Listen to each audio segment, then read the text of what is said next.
pasianin bang na kisa he chile kapum pina te khabe a om masal cái đi cái xe dấu tôi chú dấu xe đã với cùng bị phạt cái cặp biên mà sang túi xí cặp biên mà sang tết in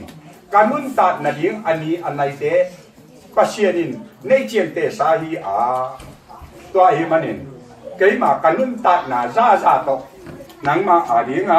căng sệt cái tiếng nắng đây là hi manin nắng ai chuyện thế ni chén ăn bị tiếng cái gì thảo với cùng bị phạt nà nó chỉ tụ kia mò hi chén tôi ní inun tạt là inun thế pasien ai chuyện thế đi đấy còn bé sang cái phòng khách Hãy subscribe cho kênh Ghiền Mì Gõ để không bỏ lỡ những video hấp dẫn.